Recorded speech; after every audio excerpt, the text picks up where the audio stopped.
বাশার আল আসাদ সরকারের পতনের পর সিরিয়ায় ইসরায়েল, তুরস্ক, যুক্তরাষ্ট্রের হামলার মধ্যেই মাথাচাড়া দিয়ে উঠছে আসাদের অনুগতরা। গেল মঙ্গলবার রাজধানী দামেস্কে অবস্থিত সিদনায়া কারাগারে লোমহর্ষক অত্যাচারের সঙ্গে জড়িত আসাদ সরকারের সাবেক এক কর্মকর্তাকে গ্রেফতারে অভিযান চালায় নিরাপত্তা কর্মকর্তারা। এ সময় আসাদের অনুগতরা তাদের ওপর অতর্কিত হামলা চালায় বলে জানিয়েছে বর্তমান শাসক গোষ্ঠী। দেশটির হায়াত তাহরির আল শামের নতুন প্রশাসন জানায়, মঙ্গলবারের এই ঘটনায় স্বরাষ্ট্র মন্ত্রণালয়ের অধীনে থাকা নিরাপত্তা বাহিনীর বেশ কয়েকজন সদস্য নিহত হয়েছেন। আহত হয়েছেন আরও বেশ কজন। এই ঘটনায় কয়েকজন হামলাকারীও নিহত হয়েছে বলে জানা গেছে।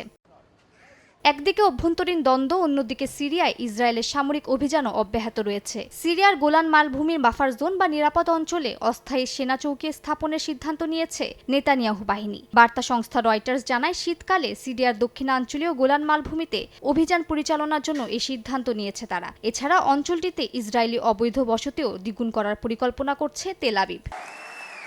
ইসরায়েলের নতুন এই সিদ্ধান্তের মধ্যেই সিরিয়ায় অবস্থিত কুর্দি গোষ্ঠীকে আবার কড়া হুঁশিয়ারি দিয়েছেন তুরস্কের প্রেসিডেন্ট রিসেপ তাইপ এরদোয়ান। তিনি জানান, অস্ত্র সমর্পণ না করলে সেই অস্ত্রসহই কুর্দিদের মাটিতে পুঁতে ফেলা হবে। যে কোনো মূল্যে এই সংগঠনকে নির্মূলের ঘোষণা দেন এরদোয়ান। দ্রুতই সিরিয়ায় তুরস্কের দূতাবাস স্থাপন করা হবে বলেও জানান তিনি। terör örgütlerinin başını ezmekte kararlıyız.